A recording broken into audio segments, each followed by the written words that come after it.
ভবানী ভবনে সাংসদ অভিষেক বন্দ্যোপাধ্যায় আপনারা জানেন বিধানসভায় সই জাল কাণ্ডে আজ কিন্তু অভিষেক বন্দ্যোপাধ্যায়কে তলব করেছে সিআইডি। সেই বিষয়ে আজ দুপুর 12টার মধ্যে হাজিরা দেওয়ার কথা ছিল তার, তবে তার আগেই ভবানী ভবনে পৌঁছে গিয়েছেন অভিষেক বন্দ্যোপাধ্যায়। আটোসাটো নিরাপত্তায় মোড়া একেবারে ভবানী ভবনে ভিআইপি গেটের বাইরেই অভিষেক বন্দ্যোপাধ্যায়ের গাড়ি। বৃহস্পতিবার দীর্ঘ জিজ্ঞাসাবাদ করা হয়েছিল অভিষেক বন্দ্যোপাধ্যায়কে, তারপর সেই প্রশ্নের জবাবে সন্তুষ্ট না হওয়ায় ফের তাকে আজ তলব করা হয়েছে এবং নির্ধারিত সময়ের আগেই কিন্তু আজ ভবানী ভবনে পৌঁছে গিয়েছেন অভিষেক বন্দ্যোপাধ্যায়। রেজলিউশন বুকের অরিজিনাল কপি নিয়ে হাজিরা দিতে অভিষেককে নির্দেশ দিয়েছিল সিআইডি। সই জাল কাণ্ডে আজ বিধায়ক কুণাল ঘোষকেও তলব করেছে সিআইডি। আজই তলব করা হয়েছে বেলেঘাটার তৃণমূল বিধায়ক কুণাল ঘোষকেও। আমাদের সঙ্গে সরাসরি রয়েছে প্রতিনিধি মৌমিতা মিত্র। মৌমিতা, আজ বিধানসভায় সই জাল কাণ্ডে ফের সিআইডি তলব করেছে অভিষেক বন্দ্যোপাধ্যায়কে এবং নির্ধারিত সময়ের আগেই ভবানী ভবনে পৌঁছে গিয়েছেন অভিষেক বন্দ্যোপাধ্যায়। এই মুহূর্তে কি আপডেট রয়েছে? দেখো, অভিষেক বন্দ্যোপাধ্যায় 11:39 কালীঘাট রোডের যে বাড়ি সেই বাড়ি থেকে বের হন এবং 11:43 নাগাদ ভবানী ভবনে যে সদর দপ্তর সিআইডির সদর দপ্তর ওয়েস্ট বেঙ্গল পুলিশ হেডকোয়ার্টার্স ভবানী ভবন সেখানে এসে পৌঁছেছেন এবং আমরা যেটা দেখলাম যে একেবারে রিসেপশনে সই করে ভিজিটার্স বুকে সই করে তিনি ভেতরে প্রবেশ করেছেন এবং কিছুক্ষণের মধ্যেই সেই জিজ্ঞাসাবাদ অর্থাৎ বিধানসভায় সই জালিয়াতি মামলায় যে তলব অভিষেক বন্দ্যোপাধ্যায়কে আজকে সেই জিজ্ঞাসাবাদ কিন্তু কিছুক্ষণের মধ্যেই শুরু হবে।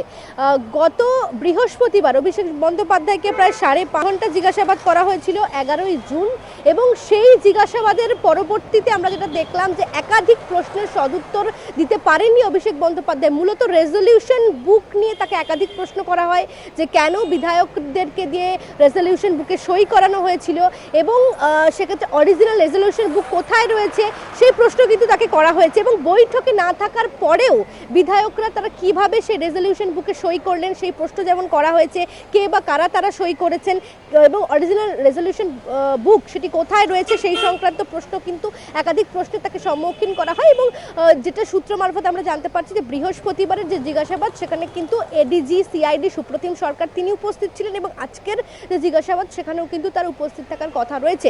সিআইডি আধিকারিকদের 8 থেকে 10 জনের একটি টিম তারা ইতিমধ্যেই এসে পৌঁছেছেন ভবানী ভবনে এবং তারাই মূলত অভিষেক বন্দ্যোপাধ্যায়কে আজকে জিজ্ঞাসাবাদ করবেন। এই নিয়ে দ্বিতীয়বার এই বিধানসভায় সই জালিয়াতি মামলায় জিজ্ঞাসাবাদের মুখোমুখি হচ্ছেন অভিষেক বন্দ্যোপাধ্যায় এবং বাইরে আমরা দেখতে পাচ্ছি পুলিশের নিরাপত্তা রয়েছে, যথেষ্ট তৎপরতা রয়েছে। সকাল থেকে আমরা দেখছি যে সেন্ট্রাল ফোর্স থেকে শুরু করে কমব্যাট ফোর্স যারা রয়েছেন তারা প্রত্যেকে এখানে মোতায়েন ছিলেন এবং অভিষেক বন্দ্যোপাধ্যায় ভেতরে প্রবেশ করার পরবর্তীতেও একই রকমভাবে কিন্তু নিরাপত্তা ব্যবস্থা সেখানে রাখা হয়েছে এবং আজকে যেভাবে বিধানসভায় সই জালিয়াতি মামলায় অভিষেক বন্দ্যোপাধ্যায়কে তলব করা হয়েছে, তিনি জিজ্ঞাসাবাদের মুখোমুখি হয়েছেন। আগামীকালও তাকে তলব করা হয়েছে ইডির তরফ থেকে শিক্ষক নিয়োগ দুর্নীতি মামলায় সিজিও কমপ্লেক্সে তাকে ডাকা হয়েছে, সেখানে তিনি জিজ্ঞাসাবাদের মুখোমুখি হবেন কিনা একটা বিষয়। মঙ্গলবার যে ডিজে মামলা বা ভোট প্রচার চলাকালীন যে উস্কানিমূলক মন্তব্য করেছিলেন অভিষেক বন্দ্যোপাধ্যায় সেই মামলাতে তাকে আবারও ভবানী ভবনে সিআইডির দপ্তরে তলব করা হয়েছে, সেই নোটিশ তাকে পাঠানো হয়েছে। অর্থাৎ একের পর এক জিজ্ঞাসাবাদ এবং তলব সাঁড়াশি চাপে এই মুহূর্তে অভিষেক বন্দ্যোপাধ্যায় রয়েছেন এবং আজকে আমরা জানি যে রেজলিউশন বুকের অরিজিনাল কপি এবং রেজলিউশন বুক সংক্রান্ত বেশ কিছু নথি তাকে কিন্তু নিয়ে আসতে বলা হয়েছে। সেই নথি তদন্তকারীরা খতিয়ে দেখবেন এবং মূলত তারা এটাই দেখতে চাইছেন যে যে রেজলিউশন বুকের কপি জমা দেওয়া হয়েছিল বিধানসভায়, যেটাকে বলা হচ্ছে যেখানে একাধিক বিধায়করা সই করেছিলেন যে বিরোধী দলনেতা কে হবেন, সেখানে অনেক বিধায়কদেরই কিন্তু সই নিয়ে জালিয়াতির অভিযোগ সামনে এসেছে এবং যেহেতু অভিষেক বন্দ্যোপাধ্যায় লেটার হেডে সেই সই সম্বলিত চিঠি জমা দেওয়া হয়েছিল, সেই জায়গা থেকে কিন্তু অভিষেক বন্দ্যোপাধ্যায়কে জিজ্ঞাসাবাদ বা তলবের প্রয়োজনীয়তা রয়েছে এবং আমরা জানি যে কলকাতা হাইকোর্টের তরফ থেকে ইতিমধ্যে রক্ষা কবচ পেয়েছেন অভিষেক বন্দ্যোপাধ্যায়। তার আগে 3 বার তিনি হাজিরা এড়িয়েছিলেন, তারপরে তিনি হাইকোর্টের দ্বারস্থ হন এবং হাইকোর্টের তরফ থেকে স্পষ্ট বলা হয় যে তাকে জিজ্ঞাসাবাদের মুখোমুখি হতে হবে। প্রথমবার বৃহস্পতিবার 11ই জুন তাকে 5.5 ঘন্টা টানা জিজ্ঞাসাবাদ করা হয়েছে এবং সেই তার পরবর্তীতেও বেশ কিছু প্রশ্নের উত্তর এখনো পর্যন্ত অধরা রয়েছে। সিআইডি তরফ থেকে কলকাতা হাইকোর্টে জানানো হয় যে তদন্ত থমকে রয়েছে, তদন্তের অগ্রগতি সেই অর্থে নেই, তার কারণ অনেক প্রশ্নের উত্তর তারা পাচ্ছেন না এবং যাদেরকে জিজ্ঞাসাবাদ করা হচ্ছে, একাধিক বিধায়কদের ইতিমধ্যে জিজ্ঞাসাবাদ করা হচ্ছে, তাদের তরফ থেকেও কিন্তু সঠিক উত্তর মিলছে না। এবং এই প্রসঙ্গে তোমাকে বলে রাখবো যে বেলেঘাটার তৃণমূল বিধায়ক কুণাল ঘোষ, তাকেও কিন্তু আজকেই তলব করা হয়েছে এই মামলায়। 3:30 নাগাদ, 3টের পরে তাকে ডাকা হয়েছে ভবানী ভবনে, তাকে আজকে উপস্থিত হতে বলা হয়েছে। এবং কামারহাটির বিধায়ক মদন মিত্র, তাকেও কিন্তু সিআইডি তরফ থেকে তলব করা হয়েছে বিধানসভার সই জালিয়াতির মামলায়।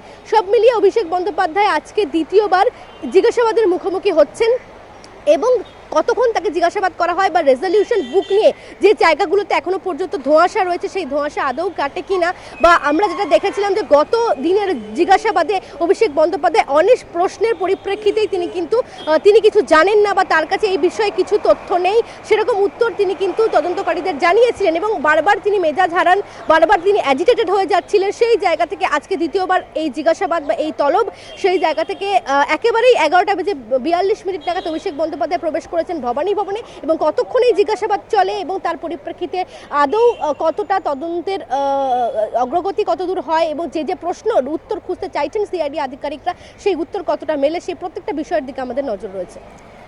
একেবারে মমিতা, ধন্যবাদ। ভবানী ভবনের সাংসদ অভিষেক বন্দ্যোপাধ্যায় আঁটুসাঁটু নিরাপত্তায় মোড়া ভবানী ভবন। বৃহস্পতিবার দীর্ঘ জিজ্ঞাসাবাদের পর আজ ফের তলব করা হয়েছে অভিষেক বন্দ্যোপাধ্যায়কে। তবে নির্ধারিত সময়ের আগে ভবানী ভবনে পৌঁছে গিয়েছেন অভিষেক বন্দ্যোপাধ্যায়। অভিষেক বন্দ্যোপাধ্যায়ের পাশাপাশি আজ কুণাল ঘোষকেও কিন্তু তলব করা হয়েছে একই মামলায়, অর্থাৎ বিধানসভার সই জাল কাণ্ডে তলব করা হয়েছে বেলেঘাটা তৃণমূল বিধায়ক কুণাল ঘোষকেও।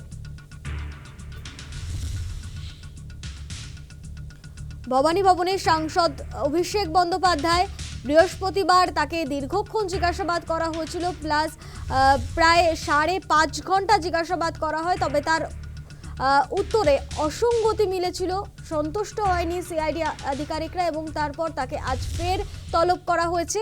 এবং দুপুর 12টার সময় তাকে তলব করা হলেও তার বেশ কিছুক্ষণ আগেই ভবানী ভবনে পৌঁছে গিয়েছেন অভিষেক বন্দ্যোপাধ্যায়।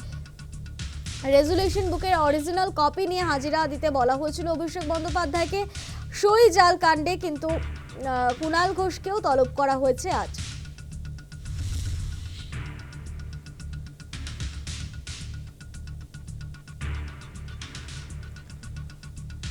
আবারও যাবো আমাদের প্রতিনিধি মৌমিতা মিত্রের কাছে। মৌমিতা, ভবানী ভবনের সাংসদ অভিষেক বন্দ্যোপাধ্যায় শুধুমাত্র আজকেই তাকে সিআইডি তলব করেছে এমনটা নয়, আগামীকাল ইডি তাকে তলব করা হয়েছে, পাশাপাশি সিআইডি তলব রয়েছে আগামী মঙ্গলবারও। একেবারে এজেন্সির মালা অভিষেক বন্দ্যোপাধ্যায়ের গলায়। দেখো, একেবারে এই যে বিষয়টা বলছিলাম যে চলতি সপ্তাহে একেবারে রবিবার, সোমবার, মঙ্গলবার 3 দিনই কিন্তু তাকে একাধিক জিজ্ঞাসাবাদের মুখোমুখি হতে হচ্ছে বা একাধিক এজেন্সি তাকে তলব করেছে। আজকে ইতিমধ্যেই ভবানী ভবনে তিনি জিজ্ঞাসাবাদের মুখোমুখি হয়েছেন, সেটা হচ্ছে বিধানসভায় সই জালিয়াতির যে মামলা। আগামীকাল শিক্ষক নিয়োগ দুর্নীতির যে মামলা, সেই মামলায় তাকে ইডির তরফ থেকে ডাকা হয়েছে সিজিও কমপ্লেক্সে, ইডির দফতরে। এবং একই সঙ্গে আরও একটি যে তদন্ত সিআইডি আধিকারিকরা করছেন, যে ডিজে মামলা বা একই সঙ্গে ভোট প্রচার চলাকালীন যে উস্কানিমূলক মন্তব্য করেছিলেন তিনি, সেই পরিপ্রেক্ষিতে আমরা জানি শিলিগুড়িতে মামলা দায়ের হয়েছে, এছাড়াও কলকাতাতেও সেই পরিপ্রেক্ষিতে এফআইআর দায়ের হয় এবং সিআইডি আধিকারিকরা এই মুহূর্তে সেই তদন্ত করছেন।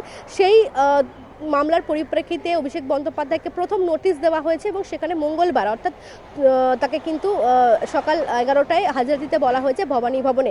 একের পর এক অভিযোগের তীর তার দিকে ধেয়ে আসছে এবং একাধিক বিষয় নিয়ে তাকে জিজ্ঞাসাবাদের মুখোমুখি হতে হচ্ছে।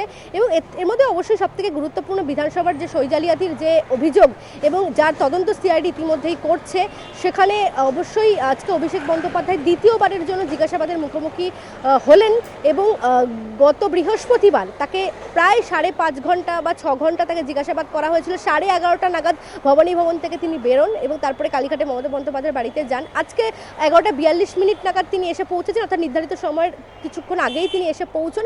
আজকে এই জিজ্ঞাসাবাদ পর্ব কতক্ষণ চলে বা যে বিষয়গুলো নিয়ে তাকে প্রশ্ন করতে চাইছেন তদন্তকারীরা, যে জায়গাগুলোতে এখনও সদুত্তর মেলেনি, রেজলিউশন বুক এর বিষয়টাই কিন্তু মূলত উঠে আসছে। কারণ অরিজিনাল রেজলিউশন বুক পাওয়াটা এই মুহূর্তে অত্যন্ত গুরুত্বপূর্ণ।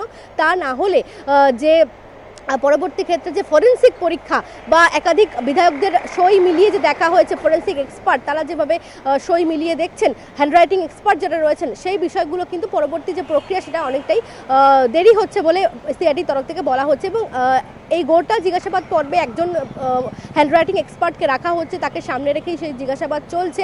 এবং আজকের এই জিজ্ঞাসাবাদ পর্বে কতদূর তদন্ত এগোয় বা অভিষেক বন্দ্যোপাধ্যায় যেভাবে আগের দিন অধিকাংশ প্রশ্নের উত্তরই তিনি এড়িয়ে গিয়েছেন বা সদুত্তর দেননি বলে যে তথ্য সামনে এসেছিল, সেক্ষেত্রে আজকে কতটা এই জিজ্ঞাসাবাদ পর্ব কতটা আশাপ্রদ হয় সেই বিষয়টা যেরকম দেখার, এবং কতক্ষণ এই তল্লাশি অভিযান চলে গোটা বিষয়টা আমাদের নজর রয়েছে। এবং আগামীকাল অবশ্যই সোমবার এবং মঙ্গলবার অভিষেক বন্দ্যোপাধ্যায় জেরার মুখোমুখি হন কিনা সেই বিষয়টাও একই রকমভাবে থাকছে।